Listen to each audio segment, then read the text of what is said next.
დაახლოებით 20 წლის წინ დედაჩემს წერილი მივწერე. ეს წერილი ახლა თან მაქვს და აუცილებლად გაგიზიარებ შიგნით რა წერია. კითხულობ სიტყვა სიტყვით. დედა ფული გვექნება, არ ინერვიულო, მამა სამუშაობს დაიწყებს და ისე ვიქნებით როგორც ადრე. ყველაფერს ვიყიდით, ფული რო გვექნება, მიყიდი მილიციის ფორმას და წერე რასაც სიტყვით. შენ შემოგრევლოს დედიკო, გიყიდი რასაც მეტყვი დედა. და აქვე მაქვს მეორე წერილიც, მეგობრებო.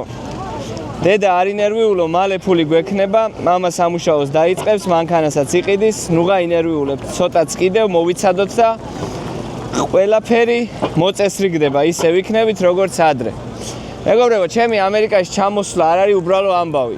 ანუ შეიძლება უამრავი ადამიანი ჩამოსვლა ამერიკაში, კიდევ უამრავი ჩამოვა, მაგრამ ჩემი ამერიკაში ჩამოსვლა არის თითქოს ცხოვრებაზე გამარჯვება, რომ რაღაც ისეთი შეძელი რაც ადრე შეუძლებლად მიგაჩნდა რა.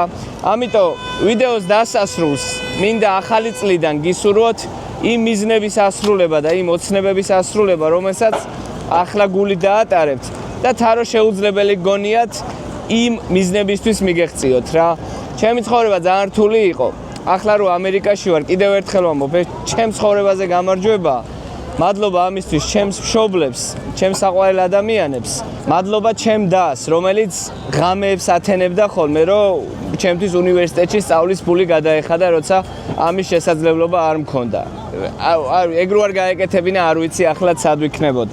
მინდა გითხრათ, რომ არასდროს არ შეწყვიტოთ ცხოვრებისთვის ბრძოლა, იმ ცხოვრებისთვის, რომელიც თქვენ გინდათ და არასდროს არ დანებდეთ. ვიცი, რომ გაცვეთილი ფრაზაა ეს, მაგრამ ჩემი ცხოვრება რო გავიხსენო, ძალიან რთულად მახსენდება, მოკლედ რო ვთქვა. მაგრამ არასდროს შემიწყვეტია განვითარება, ბრძოლა და ამის დასტური ხელში მიჭირავს. მე მოვდივარ ძალიან რთული ცხოვრებიდან და მინდა რომ თქვენც იგივე შეძლოთ. თუ ახლა ისეთ სიტუაციაში ხარო, რაღაცები შეუძლებლად გეჩვენება, დამიჯერე რომ მეც ეგრე ვიყავი, მაგრამ ძალიან ბედნიერად ვგრძნობ თავს.